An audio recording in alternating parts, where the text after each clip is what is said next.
When have you ever felt good about backing the Bills? I'm not sure I backed them once this year. This year? Hello world, and welcome back to Gridiron Campbell, the only podcast that puts its money where its mouth is. I'm your host, Rich Ryan, and I'm joined by the entire collective, the Disciple, Brett Colson, Donnie, DP Peters, and the resident moose himself, Mo Nuwara. If you're watching this on YouTube, please like the video and subscribe to the channel. Listeners, rate and review on your podcatcher of choice. 5 stars only. And I was going to put Joe Alt, but somehow Joe Alt was only 4 stars. Shocking. 5 stars only. Like Derwin James of the Los Angeles Go Chargers Go, who currently lead 14-0 on Thursday night football. 4 straight winning weeks for the collective, in which we are 15-5 in Circa Sports Million, and no member of the collective individually is better than 14-6. That's Mo. So it's mostly just a collective effort. Mo shaking his head about being massively above 500. Are you just yelling at somebody in the background? Felix won't shut up. Yeah, I see his dog in the corner. What's the matter? Felix is hyped. He's like, Dad is crushing it. Dad is leading the collective ahead. Unfortunately, what's sick about the quarter, we do get an additional week. This is one of the 5-week quarters in Circa. So if we hit the old 5-0, 5-0 parlay, we might be drawing live for the quarter. But, I mean, regardless, we're on a roll. Let's keep it rolling. This is going to be a very interesting week for the collective because we have, I think, a record 8 split contests, and some of them have lots of contention, including this first one, Cowboys at Broncos. The Broncos are 3-point favorites in the contest. I was seeing the hook at multiple books earlier on, but I believe this is going to be one of those where it might flash a flat 3, it might be an expensive 3, a cheap 3.5, wherever you're seeing it, or expensive 3.5 if you're taking the points, obviously getting a little bit of relief if you're laying the 3.5. But the contest is a flat 3, and we're going to start off with Mo, the guy who is 14-6 during the stretch, who has dem boys in his top 5. Yeah, I just, this one I was very surprised to see. Though I wasn't surprised to see that I was high on the Cowboys, I guess, but I was still a little bit, I mean, are the Broncos for sure better than the Cowboys? I'm not sure. I honestly am not. I'm not sure either. I mean, the Broncos kind of looked like shit last week. They've kind of looked like shit all year, to be honest. I don't think they're that good of a team. The Cowboys are extremely well coached on both sides of the ball, I think. Something Eberflus, man. I mean, these guys stink on paper. They can't get, they shouldn't be able to get any stops, and they got some stops. They've been getting a few stops. So I think with their passing offense, I mean, I think they might be the better team here. I cap them like they're the better team. So I don't think Denver should be laying this sort of a number here against a better passing offense for sure. And I just it's too much for me. I know that ODB is going to be all in on Denver at a small number, so good luck to him and all the Bo Nix believers, but I don't think he's good, and I love what this Dallas coaching staff is doing. I think they're getting the most out of this entire team. Yeah, I think this game is basically a coin flip, and if you run this game 1,000 times, it's going to be like 500 to 500. So in that scenario, it's a no-brainer for me to take the 3 points with Dallas. The game is going to be fascinating because on one side of the ball, it's going to be strength on strength with this Dallas offense, which is awesome, and this Denver defense, which is awesome. And on the other side of the ball, it's going to be weakness on weakness, because the numbers bear out what you're seeing, Mo. This Denver offense is 29th in pass success rate. Bo Nix looks like a pumpkin out there, but we know this Cowboys defense can absolutely be got, and they have been gotten, even when Mariota had to go in last week. Granted, it was a lot of garbage time. He seemed to move the ball just fine against them. I see all red for their defensive efficiency, EPA, and DVOA as well. So, yeah, I think this game is a pure coin flip. And in that scenario, I'm just taking the points. DP, you were laying it with Bo Nix and the Broncos. Yeah, I should preface this by saying that there will be lots of tinkering on my card this week. Quite a bit tied up today. That said, this is one of the games, I think it's just a spot for me. I mean, Mo, you said that, you think that Bo Nix is bad. That is literally all that I have heard for like 3 weeks, is that Bo Nix is not good. The only person saying he is good is ODB, who the guy has one decent quarter and he's out there chirping us in our fucking mentions on social media. Literally everyone else is like, this guy is not good. So, and then I see on the other side, everyone's like, Dak for MVP, look at this team, blah, blah, blah, this and that and the other thing. So I'm like, you know what? The hell with it. The Broncos are going to score 40 on this stupid defense. Bo Nix is going to look amazing. This is the spot when everyone's going to be clicking the Cowboys. Because all I've heard is people say how bad Bo Nix and this offense is. And how great Dallas is. And Dallas coming off, what did they score last week? 44? Like, this seems like a great spot for me. Bo Nix did a only tremendous... 83% are on Dallas. Bo Nix did a tremendous job. You can't trust those numbers. Come on. You can Bo never Nix did a trust tremendous job on that pick six. Incredible job by Bo Nix on that play. Yeah, I think Bo Nix is like, look at Oronde Gadsden. Are they stitching his gold jacket already? This guy's going to have 100 yards and a tutty at halftime. It looks like Antonio Gates is back in these navy blues that the Chargers are wearing tonight. Yeah, Nix feels like the ultimate front runner, which is why I can see the Broncos having offensive success in this game against a bad Cowboys defense. But I think the Cowboys, the way they're being coached and the way Dak Prescott is playing, can score against anyone. And I'm always going to take passing offense over stout defense. So, yeah, give me the Cowboys in this spot. We move down to Houston, where Donnie is saying that he's hearing everybody talk about Bo Nix being bad and Dak being MVP. I have not heard a single human that gets in front of microphones and talks about sports betting this week and say anything other than, you have to bet the Texans, gotta bet the Texans, gotta take the Texans, Texans here, they looked awful, gotta take Houston. And DP, you're with them. You've got Houston in your top 5. Yeah, and I've also heard all of my friends in my group chat saying, like, we're betting the 49ers. Literally all of them. Because the Texans look god-awful, especially after what happened last week against Seattle. I mean, that was an absolute disaster. So, yeah. I mean, bet the Texans, don't watch the game, and hopefully you just collect your money, or you collect, in this case, the contest point, and we move on with our lives. Brett will get you involved here because you are the highest on your boy, Kyle Shanahan. Yeah, but I don't really know what to do with this one yet. Like, I want to love the Niners, but the injuries in the secondary, in addition to the Warner and the Bosa injuries from earlier in the year, leave me very wary of this defensive unit.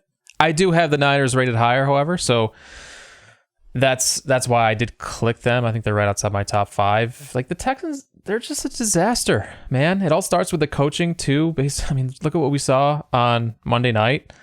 So I'm just going to wait and see what the Niners practice report looks like before making a decision here. If several of those guys are looking like they're not going to play, I'll probably have to adjust my confidence in this team this week. Because right now I do have it as wrong team favorite. I think the Niners are quite a bit better than the Texans overall. I'm pretty sure a ref just got CTE. He's getting checked out on the sideline. Are they making him go in the blue medal? No, they're just letting him get back on the sideline. Look at Goodell. Get him back in the game. Oh man, he got rocked. Oh my God, this thing, you guys are gonna have to check Twitter in like a minute. He took it like a champ though. Yeah, okay. So the Texans offense is god awful. And now you're likely to remove Nico Collins from the equation, who is, speaking of CTE, in concussion protocol, and Christian Kirk has not practiced this week with a hamstring injury. So I get the people lining up to take the team that looked the worst last week and did everything they could to blow that game up in the Pacific Northwest. But what remains of this football team when it's going to be something Jalen Lane, Jalen Noel at WR1 for the Texans? Bucks at the Collins injury was probably worth mentioning. Yeah. I mean, he's the whole offense. Like, he's the only guy in that. The way CJ's playing, like, Nico is the only guy worth anything in that offense. Bucks at Saints, an NFC South tilt in which we keep it with Brett because he has the highest opinion on Baker Mayfield and his list of misfit toys at wide receiver as road favorites, -3.5 in New Orleans. Yeah, look ahead of 5.5 on this game last week. Both teams lost. Both failed to cover. Yet somehow the line is dropped 2 points, according to what Circa gave us. It's at 4.5 if you look around. But that doesn't make any sense to me, unless you're overweighting some of the schedule quirks here. Like the Bucs are coming off a Monday night road game. Now they're on the road for a second straight week. Yeah, that matters a little bit, I guess, but that's already priced in here too. So let's not pretend that this is some crazy fatigue trap for Tampa. Like, this is a better team catching a market discount in my eyes. The matchup here is brutal for New Orleans, I think. One reason I've liked the Saints over the past month or so is the continuity in this offensive line. That is now shattered with Eric McCoy being ruled out. Who is blocking Vita Vea in this game for the Saints? And last week we finally saw. Play? Well, yeah, that's worth watching as well. But we finally saw the old Spencer Rattler last week. He was brutal. Now facing a Todd Bowles defense that blitzes at a high rate. Tampa's defense is going to make him uncomfortable all day long, and we know what happens to Rattler in those spots. And then on the other side, this is by far the easiest defense Baker will have seen all year. He's been putting up MVP numbers against a really tough schedule. So to me, this is a buy low spot on a team that is really good and has strong edges in the trenches with a baller quarterback against a quarterback that's really just walking into a shitstorm this week without his key offensive lineman. That's a huge loss for the Saints.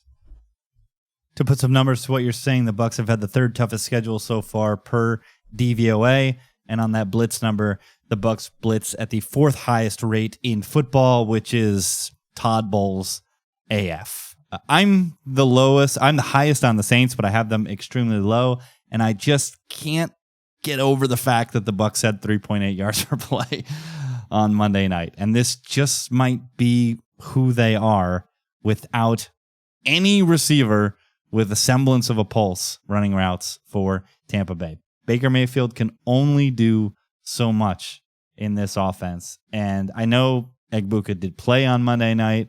I know he missed, I'm saying veteran rest, even though he's a rookie. He missed Wednesday and then returned on Thursday in a limited fashion, which makes sense. You don't want to overextend the hamstring. But how healthy is he really when they're kind of break glass in case of emergency to get him out there, because Godwin remains out and Mike Evans once again finds himself on IR. So not betting the Saints, not interested in betting the Saints, but from a contest perspective, it's hard for me to put an X next to Tampa Bay. We keep it with Brett. Brett's got the highest opinions in this split game segment, and we go to Titans at Colts. The Colts are laying 2 full touchdowns, -14 in the contest, and Brett is happy to lay it with his guy, Shane Steichen. Yeah, I'm back. I'm back after last week. This team looks awesome. Well, on the Titans side, though, like we've talked several times this year about teams that don't look like themselves because of injuries. The Ravens, the 49ers. What if the Titans don't look like themselves anymore with these defensive injuries piling up, in addition to guys like Calvin Ridley on the offensive side of the ball. Like, how bad is this team going to be if Simmons isn't on the field? L'Jarius Sneed already ruled out. He's been terrible this year, but that's a glue guy in the locker room that's now gone. And now Simmons isn't practicing. If he's out, this Tennessee defense collapses. And you add in Arden Key. He's really their only edge rusher. He's going to miss his third game, it looks like. And that's it. That's their entire pass rush. Like those three guys, that's their defense. Like the only guys who get any pressure on quarterbacks are those three guys. So I don't know how Tennessee gets a stop in this game. And like Indy, they've shown they don't play down to bad teams like the Bills and some of the other teams in this league. Like look at what they've done against weaker opponents. Wins by 25 points, 21, 34. They just bury teams that can't keep up with them. Even last week against the Chargers, what was supposed to be, I mean, I thought it would be a letdown spot, but they didn't blink. They controlled the game. They moved the ball efficiently. So the handicap here for me is pretty simple. I don't know how the Titans generate pressure. I don't know how they get stops. And the Colts offense just looks too good. I think if they score in the low 30s here, I think they cover pretty easily because I don't know how Tennessee gets past 17 points either. Yeah, Tennessee's only calling card this year was the strength of that defensive line behind Jeffrey Simmons, 4th in pressure rate, 10th in rush defense success rate. He tried to rally the troops. There was reports that, I believe it was Callahan's last week, that practice was pretty awful, but Simmons would stop practice himself, make guys rerun plays, make guys rerun drills. He was doing literally his damnedest to try to rally that team. And now they, in the deadest cat of bounce spots, they get their doors blown off, and now he's hurt. And this is where things just, they just might absolutely, I mean, they've already spiraled. They just might get completely out of control, which leads to a spread being this large. Mo, you put an X next to Tennessee. You got them in the middle of your picks.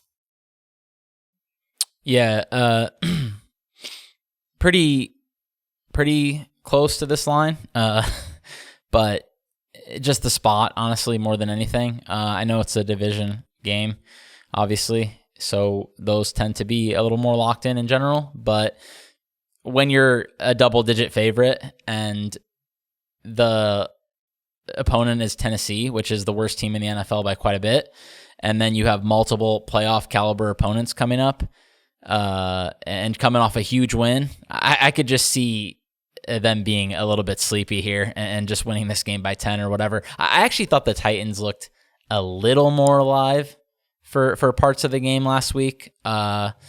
So, getting rid of the worst coach in the NFL has to be an upgrade. I don't care how bad the next guy is, even though I don't remember anything positive about something McCoy's tenure as a head coach. In fact, quite the opposite. But I still think he'll be better than Callahan, and then this is just a spot where I don't see Indy playing their best.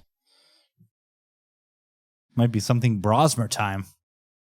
Wentz reaching for the elbow after having a pass batted. He tried to swat it like Mutombo with his injured arm, and things not looking good. Yeah, I am actually the other person that put an X next to Tennessee, and it's for what you're saying, Mo. Like at this many points, all you need is the Colts in pro football. All you need is the Colts to just take their foot off the gas a little bit, and you open yourself up to a backdoor opportunity. Browns at Patriots. DP has the Browns in his top 5. He was on here last week complaining about everyone's hyping up Drake May. Everyone thinks Drake May's the greatest. And once again, he's fading his guy. Yeah, listen, I'm going to tell you guys right now that I'm going to have whoever the Patriots are playing at the top of my card until they freaking lose or don't cover. I heard this week Chris Sims say that Mike Vrabel was the perfect blend of Bill Parcells and Bill Belichick, and I almost fucking drove my car into multiple mailboxes down the street. Okay? I'm done with it. I can't handle it anymore. This has gone way too effing far. Let's just slow down. Drake May's having a moment, okay? He's having a moment. Yes, the team is doing much better than I think a lot of people anticipated. Has anyone looked at their schedule? Because it is freaking god-awful, okay? So I'm just simply going to blindly pick the other team every single time and just martingale it all the way. And maybe they don't. Maybe they just cover the whole rest of the way. They get the number 1 seed in the AFC, and I'm just going to look like an idiot. But come on, guys. Come on. Wait till you see who they're playing this week. I was going to say, the problem with that is that, like everyone was speaking about in the preseason, their schedule is just a complete joke. You're right. They've played the 32nd toughest schedule to date in the NFL. I'm over on FTN right now. I'm looking up future schedule in the National Football League. And oh yeah, who's 32nd for future schedule? The New England Patriots. I mean, it's just, they're just going to waltz to 10 or 11 wins because they're playing an absolute joke of a schedule. And this week, they have the ultimate home road splits team that, for whatever reason, when teams go to Cleveland, they just get absolutely suffocated by, and there wasn't even horrific. You didn't even get the lake winds last week. It was just kind of like gross weather. But teams just get swallowed in Cleveland. That defense just gets after it. But now they have to travel on the road against the second voodoo guy in the league, which is Mike Vrabel. He got some voodoo last week when a quarterback just inexplicably threw the ball backwards and it bounced right into a defender's gullet as they walked into the end zone. And as much as you want to kill your guy Drake May, he's kind of doing it. He's kind of playing at a very high level with very little help from his receiver group. And if the Patriots have any semblance of offensive success, I'm not even asking them to be the team that's number 1 in pass offense EPA. I'm just asking for them to have some semblance. What's the stat we keep talking about? Before last week, before they played the joke Dolphins, can the Browns get this? 17 points? They hadn't got to 17 points once this season. This is Dylan Gabriel on the road in New England against a coach with a pulse. It is a nightmare scenario for the Cleveland Browns. Care. I'm over it. I'm just over it. I cannot listen to it anymore. I just can't do it. Save your money, because the Patriots are going to go into the playoffs and they're going to go against a really good team and they're going to be something dumb like +4.5, +5, and people are going to talk themselves into Drake May going on the road and winning a playoff game. What do you? They might be home in the first round with the way that this schedule is. What are you talking about? I mean, non-zero. But that means if they even string together, can you imagine this team going into Arrowhead and not catching double-digit points? Mahomes GOAT, squishing them like an absolute bug. Give it to me one time. Give me Chiefs -7.5 one time against this clown team. I'm begging you. Yeah, so I've got New England in my top 5. Let's keep this segment rolling forever. I'll probably put an ad break in on audio because we're already 20-30 minutes in. We're putting it in right here. And we're back. Time for the greatest football team. Miami and the Dolphins, the greatest football team. Miami travels to Atlanta to take on the Falcons, who are 7.5-point favorites in the contest. And we bring Brett back in because he is laying it with Bijan and them boys. Yeah, I'm fading Miami again. I don't think this is priced correctly, and not just because of how bad Miami is either, but because I think there is some positive regression coming for this Falcons offense, which is crazy to say because they just wiped the floor with the Bills. But this is a team that has moved the ball extremely well. They're 7th in yards per play, but they have not been able to convert in high leverage. They're 28th in red zone touchdown rate, 30th in points per drive. I'm not a Penix guy, and he's been horrendous in those situations over the first 2 years. Maybe some of this is predictive, but I just don't see this level of inefficiency as being sustainable, especially when you have playmakers in Bijan and especially Drake London around the red zone who just catch radius and ball skills make him one of the best red zone targets in the league. And what better opponent to get right in these situations than against the Dolphins, who can't stop anybody. This defense is completely cooked. It looks like they've just quit. In the past month, they're bottom 5 in success rate, EPA allowed, explosive plays. This is just a perfect buy the dip on a Falcons offense that really is, I think they're due for a breakout. They're moving the ball like a top 10 team, but they're not scoring like one. And that's just not going to last. So I think Miami's defense is the fix for this Falcons offense this week. And I think this could just be a roll show. Yeah, it's night and day traveling across the country to play against a Bobby Saleh defense, even if it's bereft of talent. Then returning home to the comfy confines, playing in the dome against whatever something Weaver is rolling out for Miami in this spot. Mo, you, the disciple, and the Moose continue to be on opposite sides. Mo's got Miami bubbling his top 5. Yeah, kind of similar to the Colts game where I thought Miami could score enough to, keep it reasonable. And now the line is 7.5 against a worse team. I mean, I don't know. It's just a little bit too high for me. And I know the Falcons have done pretty well, but this is also just bet the team that looked the worst last week, which was undoubtedly Miami. So, I do recognize that there's the problem that the Falcons could cover this, killing the clock. Just Tyler Algier up 14, handing off to Tyler Algier.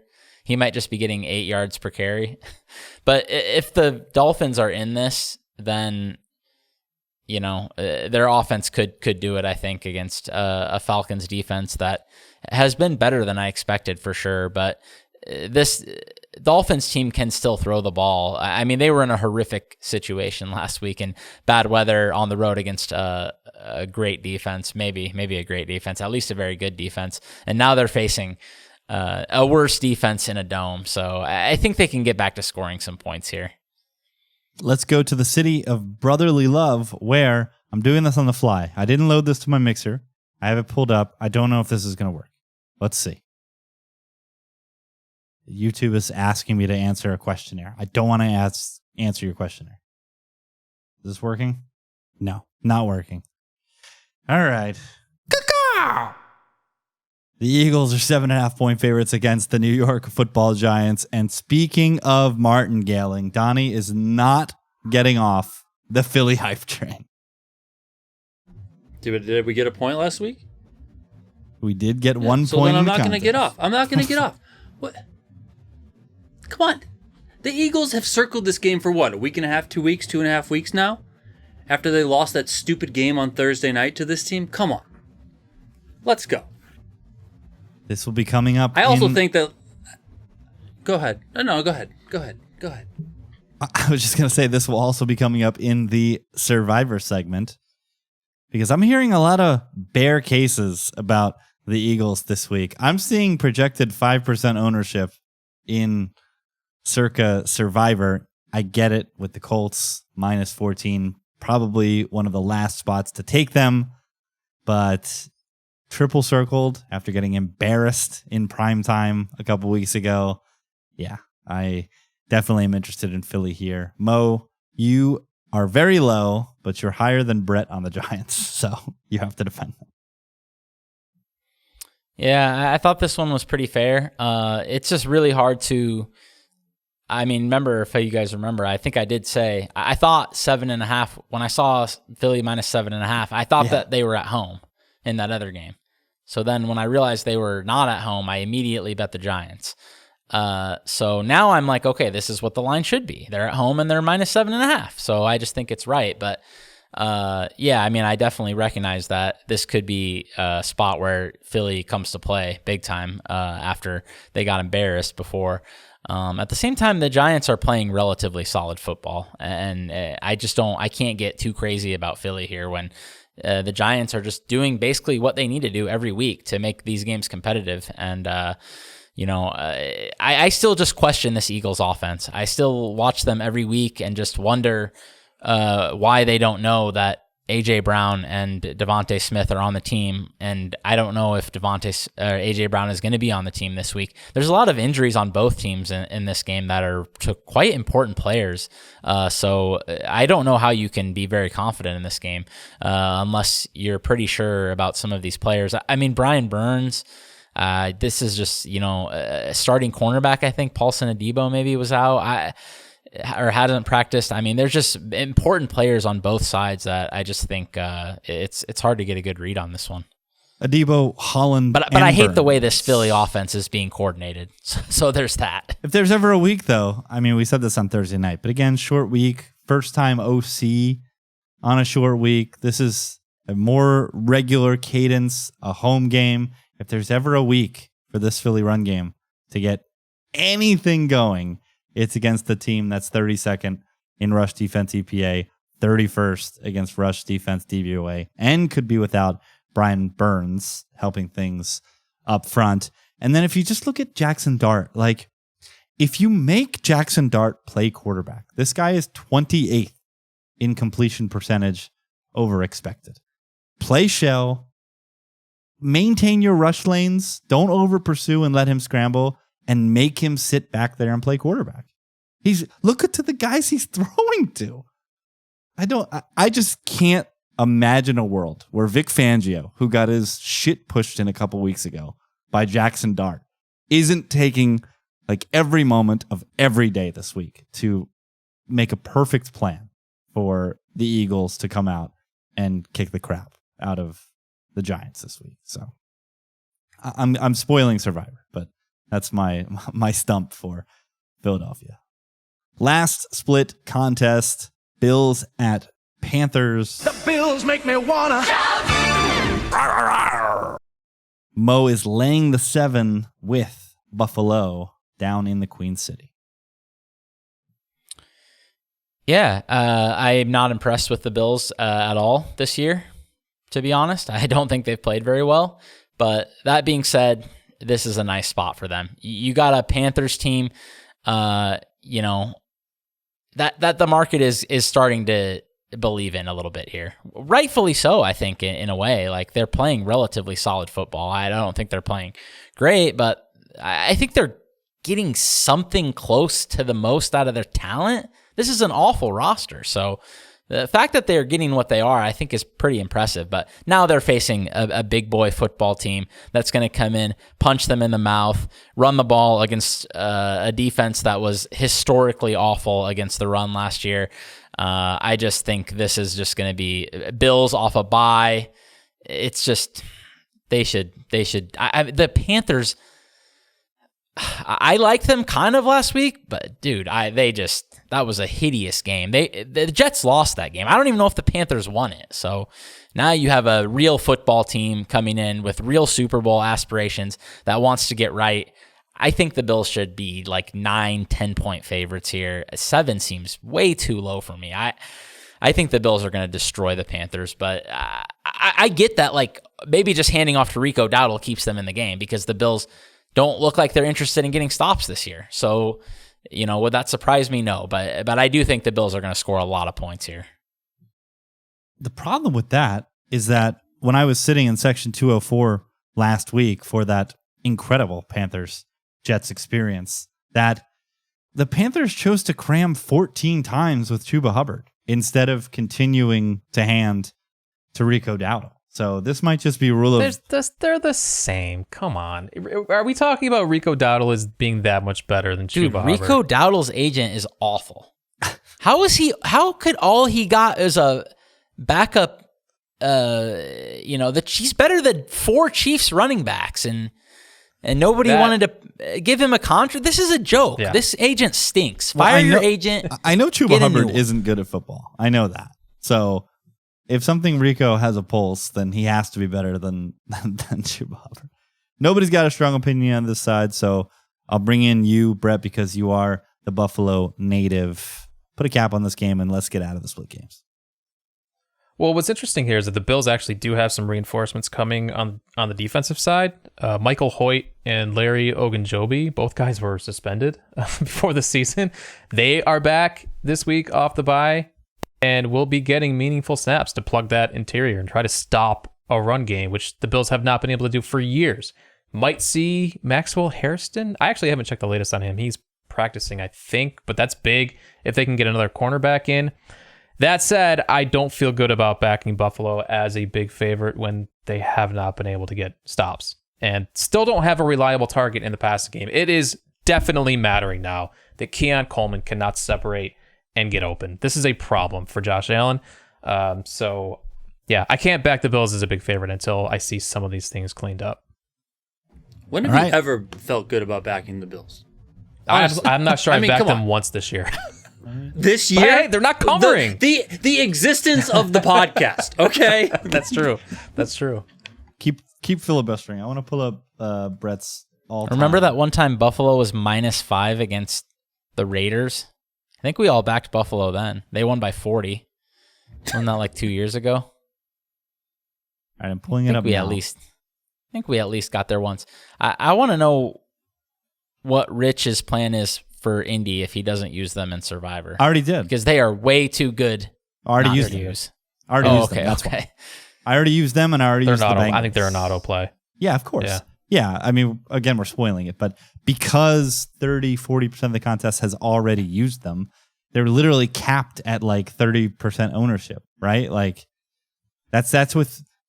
I think they ran the numbers. Jason did on the Pool Genius show, and he's estimating 80% of those that have the Colts will play them this week, and it's like capped at like 36%. 80%, which that still seems high, right? That's like, a lot. Because if you have people with multiple entries, like they're not going to put all of them on Indy, they're going to diversify their portfolio. So, yeah, if you're in a contest that's large and there's likely a large set of that contest that has already used Indianapolis, don't overthink it. Just click the Colts and hope that you are thinking about next week. I thought I was so sneaky in one of my pools. I took Indy in week 2. It's like, yes, I got rid of this terrible team, and now they're just the best team in football. Well, dude, right? I mean, we keep skipping ahead, but the Chiefs was just so annoying last week. First, the ownership comes out and everybody clicks them, and then every other team won. So it was like, yep, brutal. Should have clicked anybody else. All right, I looked at Brett's lifetime Bills record. This is updated as of 2 weeks ago. They are his 7th worst team. He is, did I sort this correct? It looks like it's correct. 49.7% in Bills games. Not bad. That's actually way higher than I would have thought. Because I took the opposite side. Every year I think they went like 14-3 against the spread. And I was like, this team isn't this good. No, I'm taking the other side. And yeah, they just covered every week. The team. Yeah, I'm surprised it's that high. The team that Brett is the best with is the Las Vegas Raiders. 59%. Yeah, but I want to know how many times has he backed the Bills? How many times? What is the ratio on backing the Bills versus backing the Bills' opponent? Yeah, that's something. That would be interesting. I don't have that. That would just take some time, but an off-season project. All right, we filibustered enough. Let's get to the lone wolf. Singular.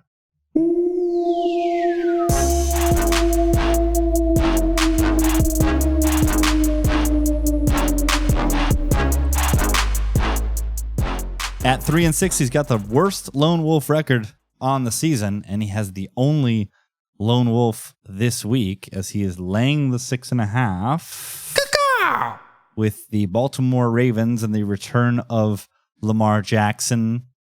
We think? ? Back at practice here on Thursday, trending in that direction. And as he throws his hands up, he has to levy a defense for his lone wolf selection. Well, yeah, because if Lamar plays, I feel like this should be closer to 7.5, maybe 8.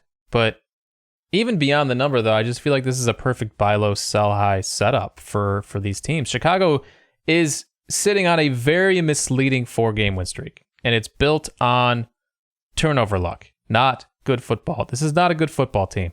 They're forcing 3 takeaways per game. That's by far the highest rate in the NFL. Nobody else is at like 2.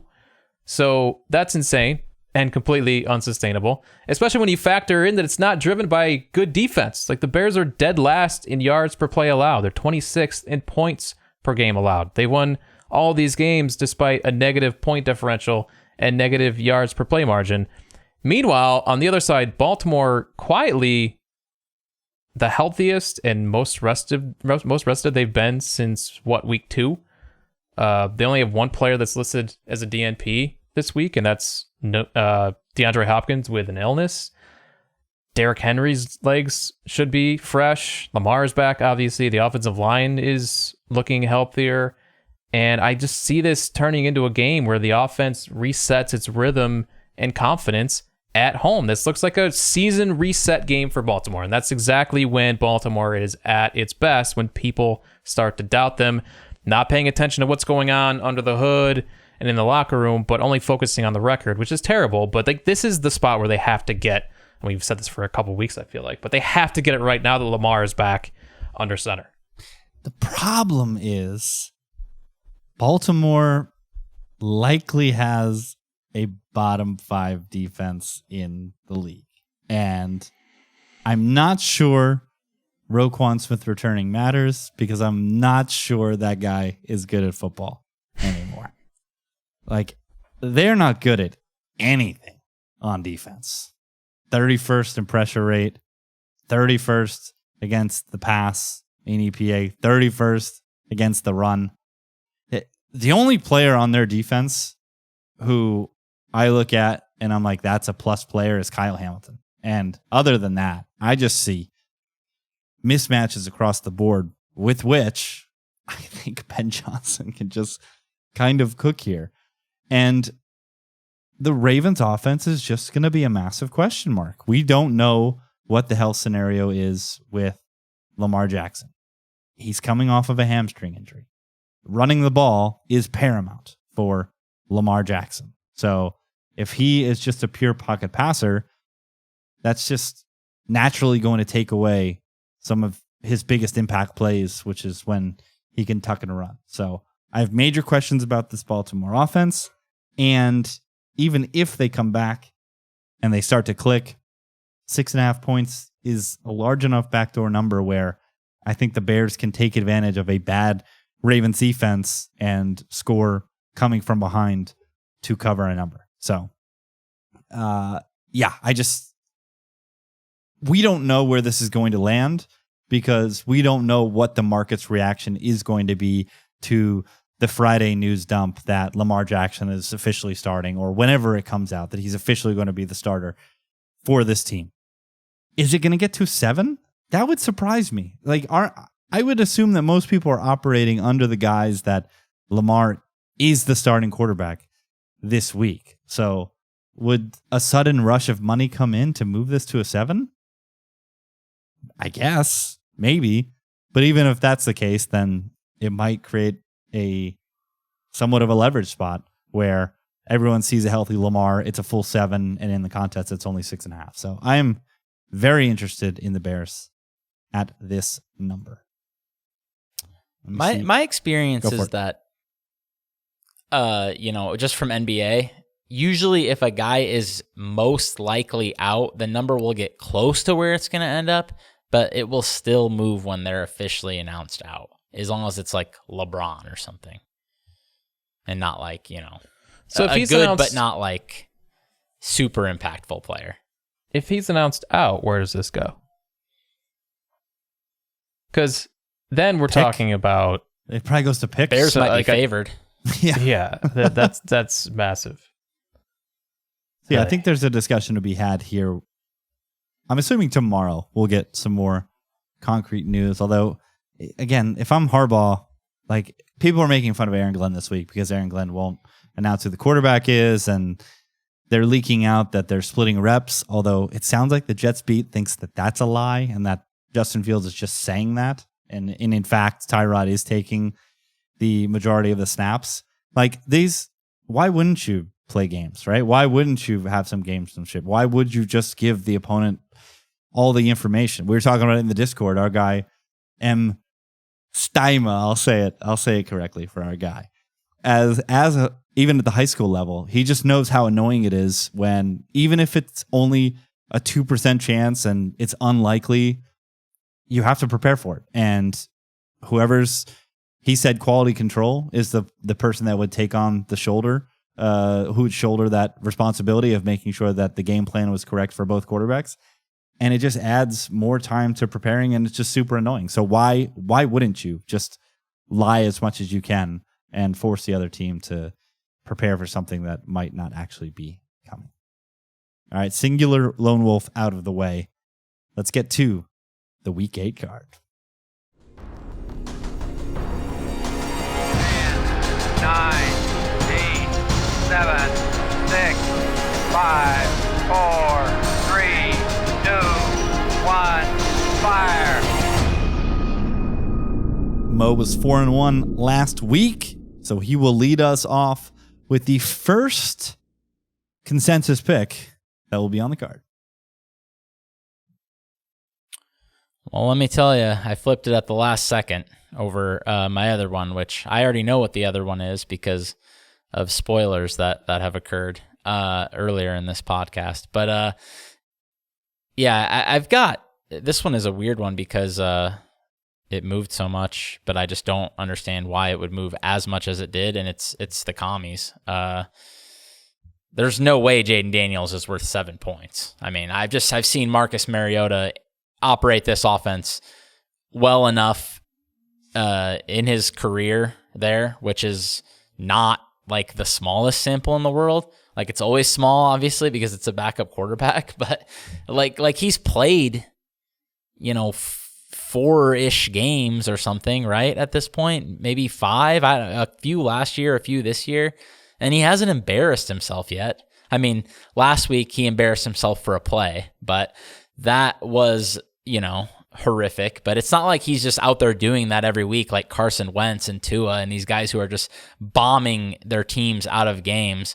Mariota's been relatively serviceable, I think, and I don't understand why this line moved 7 points. This is a crazy move to me. I know Jaden Daniels is very good, but I just can't get anywhere near this number. I think this should be a single-digit number. So 12.5 seems insane to me. This is going to be primetime Illume, too. League's got this one circled. There's no way they're going to let the Chiefs run away with this by 30, are they?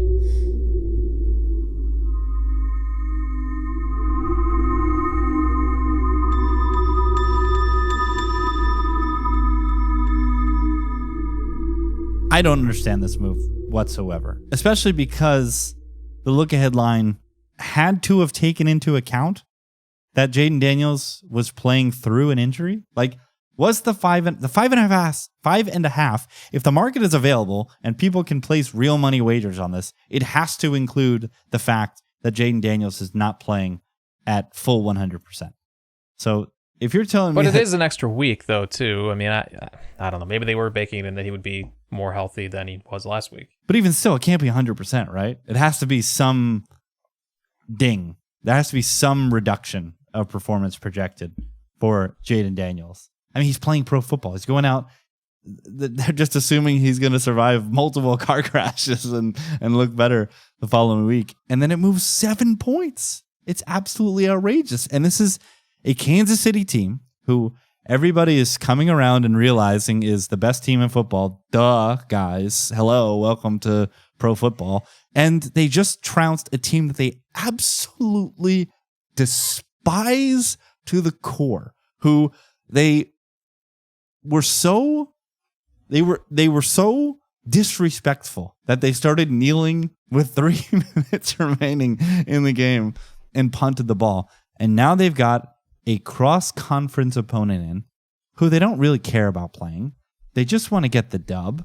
So there could definitely be some sleepy Chiefs here. Get the win. Get out of Arrowhead. Get to week 9. Brett, you seem like you're a little worried over that. Well, yeah, because the fear is that the sleepy Chiefs are just dead and buried. And this team is just out to take souls. They're motivated. They have to win football games just to... They're in third place in their division right now. So it's like...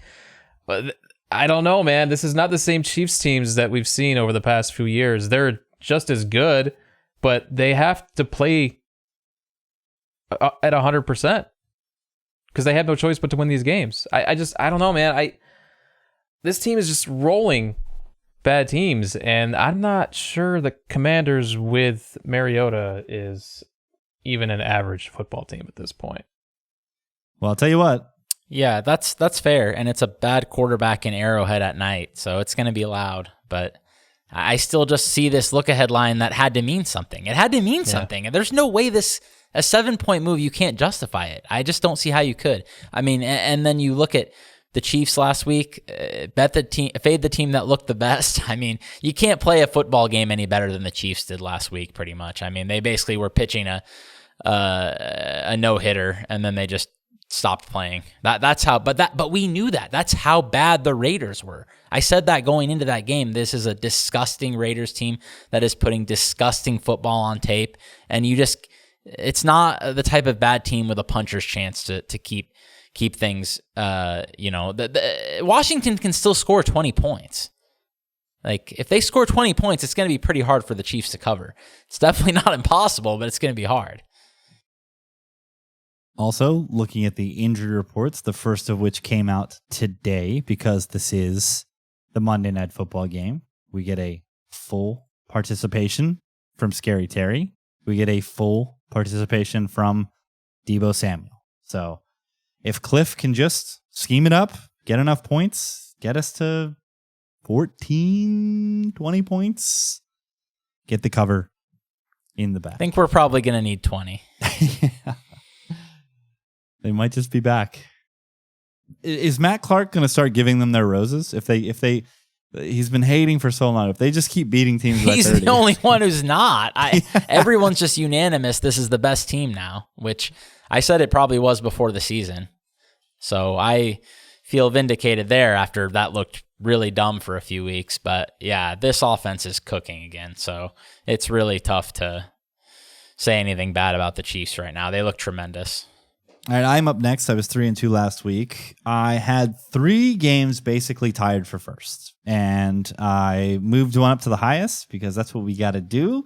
That is the life we lead.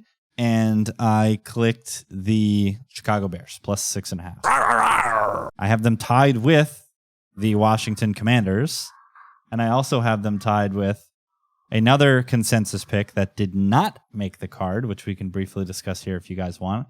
And that is the Packers -3 going to Pittsburgh to take on the Steelers. So we've already discussed Bears-Ravens. If we want to just touch upon Packers-Steelers real quick.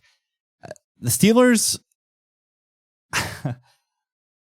they just got absolutely trounced defensively by the Bengals. And Joe Flacco came out after the game, and he said what we've been saying for 10 years on this pod.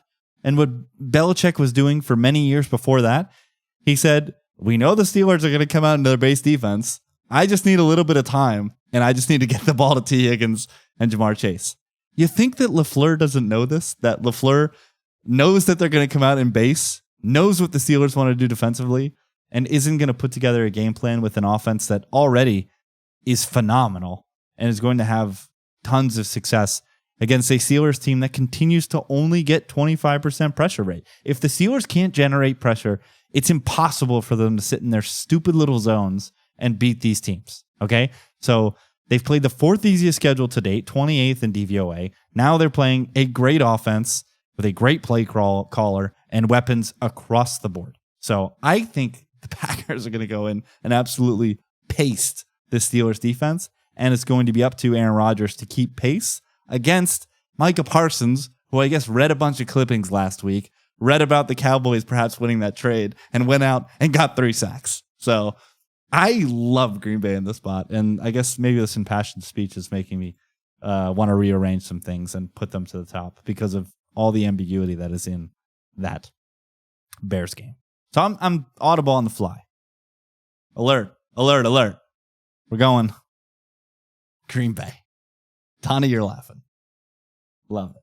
Yeah, I'm just laughing. I mean, I don't really believe in this Steelers team all that much. I mean, I know they've been, I think, better than we expected. But yeah, I mean, I don't know. I can't really trust them. Brett, you're up Isn't next. LaFleur going to want to beat the bag out of Aaron Rodgers? Dude, that's the other thing. It's everyone's talking about Rodgers' revenge, first game against the Packers. There's got to be so many guys, LaFleur included, that absolutely disdain Aaron Rodgers. Everything that you heard from Rodgers' time there is he was an absolute pill. Like, so you don't think these guys are amped up to go into his new home stadium now and just pace the guy? Come on. All right, Brett, you are up next, 2-3 last week, with a better season overall so far than DP, and you've got our first split contest. Yeah, I've got a placeholder in this one with the Bucks because I do feel like with this line value that's being created in the market right now, people are going to be heavy on the Bucks against the Saints. So I do love the Bucks. However, if we think this is going to be one of the more popular spots, I'm happy to pivot to like Colts or I don't know. Didn't you say that this is the least favorite line for people to click on, though? That's a great point. But No, it's actually not. People like to click 3.5 for some reason. Although that more at home though. I'll have to look at the road numbers, but 3.5 actually is pretty popular. I'm also curious too about the Weirdly. Saints. I feel like people have been warmer on the Saints, especially sharper folks than normal, which are probably in this contest. So, and then After last week though, I don't know. yeah, this is true. But are people really going to lay it with the Bucks after 3.8 yards per play in prime time on the road, just throwing to something Tez Johnson? I'm not too sure. DP, give us your pick. Well, I'm going with the Texans right now. I mean, kind of similar to what you said, Rich, where I like all my top three. Texans, Browns, Broncos. I know you hate the Browns. I think you were talking about Patriots. So yeah, maybe I'll tinker between now and lock. But right now, just going to play this spot with the Texans. For the love of God, don't make me sweat Dylan Gabriel on the road. Please. I'm begging you. All right. Collective pick.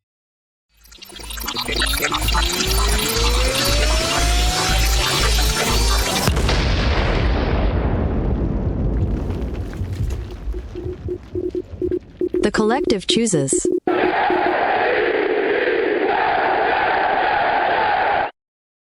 Jets plus 6.5, traveling to Cincinnati to take on the Bengals. I am the only member of the collective that did not have this in their top 5 because I do think that this is very much in flux based upon the availability of one Ahmad Sauce Gardner. If Sauce does not go, I am very, very worried about the Jets in this game because while the Jets crumble and the Jets are awful, my guy has given up 10 receptions the entire season playing at an incredibly elite level. And the last time these two teams met, Jamar Chase had 29 yards on 10 targets. So I think his presence in this contest is very critical to the success of the Jets. And if he's not out there, I think he's worth... I honestly think he might be worth the hook to 7 if he's not available in this game. And I don't know if the market is going to reflect that. So if he goes, yeah, I love this number. I think Tyrod has played very bad, but he can complete forward passes, and anybody right now is having success and completing forward passes against Cincinnati. Even without Garrett Wilson, I think Tanner Engstrand can scheme up enough for them to move the ball a little bit. Last week these past couple weeks have just been historically bad offensive outputs for the Jets, and everybody sees that. So everybody wants to line up and fade them. Brett, you were the highest on Gangrene. Yeah, I mean, look, I know the Jets are bad. I had them on my card last week. That was a spot. I probably got that one wrong. But here we are again with the Jets facing another bottom feeder. But this time they're getting 6.5 points. Like the Bengals are being priced like a fringe playoff team after one Thursday night game against a Steelers team that was bloated by the market to begin with. And 1 week where Joe Flacco looked competent, and now suddenly the entire market just flips its ratings on Cincinnati. I don't get it. The look ahead on this game was 2.5. So off of one decent Flacco performance and some murky Fields Tyrod stuff, we've seen a big move through a key number. And this is the kind of setup you want to bet against, a team being sold at its peak against a team at its absolute floor. And yeah, like you said, Tyrod's been bad this season, but this matchup actually fits him pretty well. The Bengals defense is paper thin. They're 31st in EPA per dropback. Nearly every QB they face has had their best season against the Bengals. So why can't Taylor have the same? He doesn't have to have a Goff type game or a Jordan Love type game. He just needs to do enough to cover a big number. So I like the Jets a lot here. And yeah, sauce does matter, but this is still a defense that can get pressure, stop the run. Bengals haven't won a game by more than 4 points all season, so I just can't fathom them being 6.5 points favorites here. Yeah, I mean, everyone thinks then they are. The Jets are a joke. 0-7, Woody Johnson trashing the quarterback at the owners' meetings, and yet they have a better net yards per play than the Cincinnati Bengals on the season. So, yeah, I get it. My fanhood is probably clouding my judgments and leading to my fear here, but yeah. Anybody else? Anything on the Jets before we move to Survivor? I guess what would be the next play if you wanted to, like, say you were to, Sauce were to be out and you were to move it or whatever. So next play the collective has is the Commanders, who we already are on. Then it's the Texans, who DP is already putting on. And then it's the Packers, who I plan to put on. So in a week where we didn't have much agreements, there's only 3 consensus picks. Yeah, this would have to get to 7 in order for us to tinker enough for it to be a real discussion. And then even then, I think we would all agree that it might provide a leverage opportunity that is too great to pass up when we don't believe in this Bengals defense whatsoever.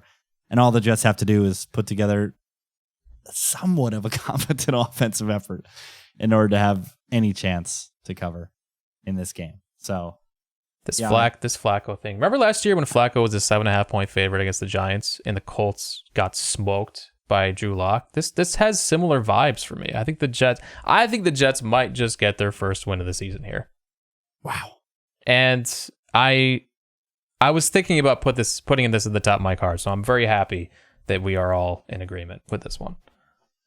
Blowing our chances on something Mendoza in a sleepy October game. Is he the first pick? I'm starting to buy I don't into know, but Mendoza. history tells me you never want to have an important player named Mendoza on your team. All right, Survivor. So I teased it many times. My lean this week is the Philadelphia Eagles in Circa Survivor. I already picked the Colts. Last week I picked the Chiefs. So the highest win odds right now that Pool Genius is giving me are the Atlanta Falcons, the Baltimore Ravens, the Buffalo Bills, and the Philadelphia Eagles. Bills, I want to keep in my back pocket. They have so many valuable spots moving forward. They're just a team that I want to keep. So I don't want to play them in a week where I think there are 2 good options for me in Atlanta and Philadelphia. I'm just a tad bit concerned about, like, the smallest bit concerned about Miami. I'm more concerned about Miami getting in on a fast track and McDaniel scheming something up for them to look good than I am with the Giants having back-to-back good performances against the Philadelphia Eagles. And the Falcons do have some good spots for the rest of the season. Week 11 playing host to the Panthers, and then Week 18 playing host to the Saints. Those are both viable opportunities to take them. Philadelphia, however, the next time they're going to have a really good spot is going to be Week 15 against the Raiders, and they are going to be like 40%, 50% in the contest. Because I think what's going to happen is I think we're going to get to Thanksgiving, and I think people are going to be queasy about taking them against Chicago. And I think that the Chiefs are going to be an absolute wagon by that point. And I think people are going to be talking themselves into clicking the Chiefs at Dallas more than taking the Philadelphia Eagles and then just keeping the Eagles for week 15. So, and then Baltimore. So if you take go ahead. If you take the Eagles this week, then who are you looking at for the Christmas slate? Or is that Thanksgiving? That's Thanksgiving. It's Thanksgiving. The Eagles. Thanksgiving. I've pretty much been locked into the fact that I'm taking the Lions on Thanksgiving. I think the Lions are going to be favorites, and they're going to be like 5% owned because people are going to click either. Well, you can't. Can you be 5% owned on Thanksgiving? What's the record low for a favorite? Right now, they're projected to be, as I go to pick a percentage over on, they're projected to be 5% ownership on Thanksgiving. 41% Baltimore, 39% Philadelphia. So if you give me a favorite, I guess my at 5%, pushback on Lions go ahead. is why would you use a team like the Lions when they're a slight favorite when you could use them really like as a free space later in the year as well? Well, because the alternative is going with 40% of the field. That's the alternative. No, it's not. It's going with I'm not clicking leverage. the Bengals. I'm not clicking the Bengals. Okay. And I guess you could talk me into taking Chicago. I think Chicago's where I was looking at. But also you're not getting enough leverage, I don't think. If they're only 39% owned on the other side, like if it was like an 80% scenario, well, we would just have to do the math, right? If someone can sit down and show me the math, then of course I'll I feel buy like it you to need the at front. least like 60 before the dog starts to become like really high value. But I'm just throwing a number out there. I don't know if that's true. I would just have to see the math. Yeah, honestly. the thing with that is there are only a select number of teams that are being taken that week, and nobody's clicking Chicago except for you. So, yeah, I don't know. We'd have to run the numbers. Someone took the Titans a few weeks ago, so there's people that are taking Chicago. Those are people with like 10 entries. Yeah, if people have a lot of entries left, I guess they're going to click Chicago, but I don't see that happening. Yeah, Detroit has obviously some great spots. They've got home Giants and they've got home Steelers on their schedule, which are both fantastic spots for this Lions team. I'm definitely keeping if I take Philadelphia, which can one of you guys sell me on Atlanta? Can anybody stand on the table and tell me to take Atlanta over Philadelphia? I can't tell you to take Atlanta over Philly. I love Atlanta. I think they're going to win by like 30. So, I mean, that's my case. I think Miami's just cooked. But for this specific, like, I can see the reasoning behind Philly because, like you said, there aren't that many great spots for Philly left, and 5%, probably around 5%. They're projected this week. They're projected 5%, nice. and Atlanta's projected 26%. Yeah. So, and they're right around the same in terms of win odds. So, correct. Yeah, I like Philly too. Yeah, I think if you take into account the other alternative is New England at 9% ownership, but I'm very much interested in taking them in week 11, a week where I think they're projected to be the highest owned right now at 27%, but Atlanta and Pittsburgh have very easy matchups as well. And I think the distribution of ownership that week is going to be a lot more flat than Pool Genius is projecting now. And I think New England is going to be like minus 11 against the Jets. So I want to keep them in my back pocket for week 11. But that's another team that I could be talked into taking against Dylan Gabriel on the road because they're projected to be at 9% ownership. Any thoughts? Well, did Rich use the Cowboys yet? You're talking about for Thanksgiving? I have not used the Cowboys. Against everyone's the GOAT? on the Chiefs. Against the GOAT? How bad can it be? I mean, it's just, at this point, Philadelphia is the only team these next couple of weeks that I would even consider taking from the Thanksgiving slate based upon the only other one that I would take is Baltimore the week before Thanksgiving. Because I think we'll have a lot of information in hand and they play home to the Jets. So if like Baltimore becomes a wagon and I know I'm not taking them on Thanksgiving because everybody else is going to take them against Cincinnati, then you're going to end up getting end up getting Baltimore at home against the Jets at like 20% ownership where they're going to be like minus 14. So that's the only Thanksgiving team that I think I would take ahead of Thanksgiving. So other than Philadelphia, obviously. So yeah, decisions to be had. Leaning Philadelphia right now. I could very easily be talked into Atlanta or New England. So maybe I bust out the randomizer again and see the chips fall where they may. It saved me. It's undefeated. It saved me the 1 week where I was going to be perhaps on Atlanta with DP, but the randomizer saved me. All right, follow these guys on Twitter at Donnie_Peters, at Brett Colson, COLLSON, and at Monora, NUWWARAH. I'm at Rich T. Ryan. Best of luck in your betting ventures. Check at Gridiron Gamble for final picks. Until then, peace.